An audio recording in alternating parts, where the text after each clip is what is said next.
Okay. So here's the question.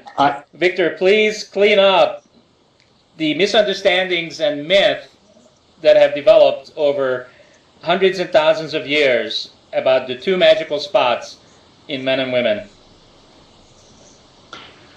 I think that you're talking about the G-spot for women and the prostate gland for men. Is that correct? Yes, absolutely. All right. Well, the women have an internal pole, we call it. The north pole, or the external pole, is, of course, the clitoris, and most women know about that, and most men as well. But they actually have an internal southern pole, which is called the G-spot. And you can access the G-spot more easily if you have a partner to do it for you, because it's very difficult to access if you don't have a partner.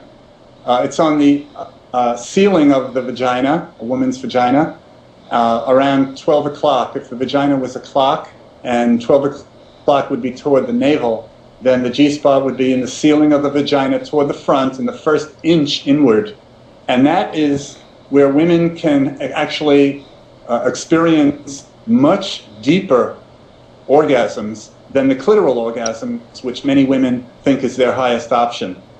So it would behoove men and women who are lovers of women to learn to access that spot, because it's simply a deeper and more profound healing experience once it's activated.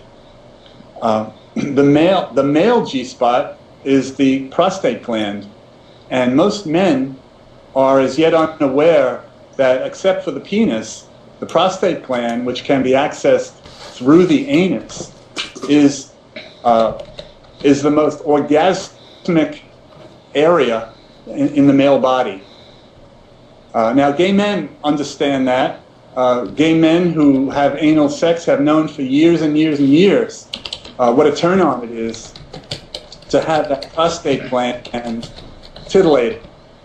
But heterosexual men mostly are still as yet unaware of what an incredibly orgasmic organ the prostate gland is.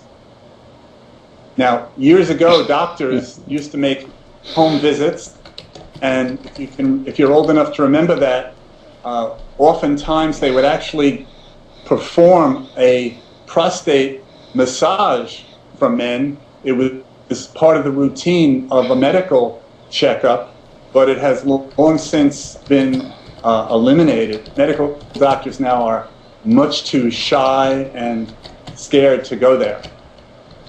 Right, very scared. Matter of fact, when you start talking about it, their butthole, well, their butts get so tight that you could put a quarter in there and hold it forever. This is true. Well, we make jokes about people who are anal retentive. Well, it's true. A lot of our sexual wounds are stored in the anal area and the perineal area between the anus and the genitals. That whole area is a storehouse of sexual dysfunction, because most of the traumas that we were experiencing during toilet training and other dastardly deeds like molestations and rapes and things of that nature have made that area really tight and contracted. So, yeah, a lot of people have tight anuses. And through anal massage, we actually can release a lot of the traumas. And that's one of the things we work with in sexual healing. Yes, Victor. And you talked about before the Kinsey Report in 1948, and I think I said it more than once, that not a whole lot has changed since. And it's kind of interesting to me that we have grown so much as human beings in terms of computers and the internet, and look at all the things we created out there in the world. But in terms of sexual energy, understanding of sexuality, we as human beings haven't advanced much at all. Why is that? Well, I have my own theory is that a lot of it is because of the patriarchal religions that have demonized sex and pleasure and the human body and orgasm for thousands of years.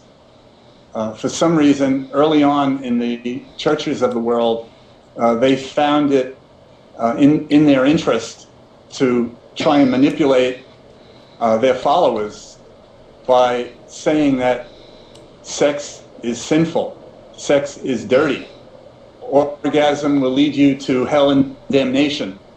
And so we still experience in our DNA, in our genes, the remnants of those demonic teachings.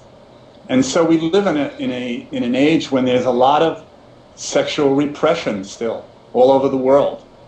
And we're not learning about positive sex in high school or college or medical school or law school or anywhere really, unless you've taken some tantric workshop into some esoteric mystery schools.